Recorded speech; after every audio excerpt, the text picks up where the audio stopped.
that's my key point, that when technological shifts happen, you have to identify what's the new business model that can be enabled around these new capabilities. You make the point, I think, in the book or your other writing, that incumbents can move fast, but moving fast is often not enough. That even if an incumbent or a legacy firm can build that product or service, but someone might be disrupting them not on the product, but on the business model. And I'm curious how you think about not just product or service innovation, but also business model innovation, is that AI will create new business models. And that, to me, is what legacy firms or incumbents really struggle to react to. They can react to the product innovation, but they really have a hard time reacting to business model innovations. Yeah, absolutely. It is very much a point about business model innovation. One further nuance I'll just unpeel over there is that very often we think about business model innovation in a customer-centric way, find a fundamentally new way to serve a customer problem. But when technological shifts happen, business model innovation is also about changing the nature of how capabilities are organized in your industry and what problem they can solve. An example to make this real is when you think of Adobe and Figma.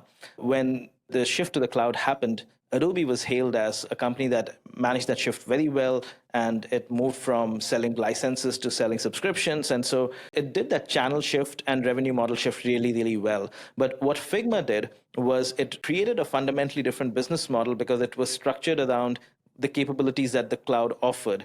Because Adobe was structured around the desktop or monolithic software-based model where you created software to focus on getting a certain task done really well, in this case, design. Figma was structured around the logic of the cloud, which is that you could do not just individual tasks, but entire workflows.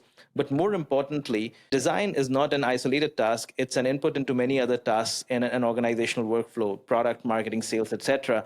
And if you can manage individual elements across an organization's design files, you can govern design at an organization-wide scale, and that's what organizations need alongside task execution. So Adobe simply could not build a governance-based model because it was structured around a different technological capability, and Figma was structured around a new one. And so that's my key point, that when technological shifts happen, you have to identify what's the new business model that can be enabled around these new capabilities.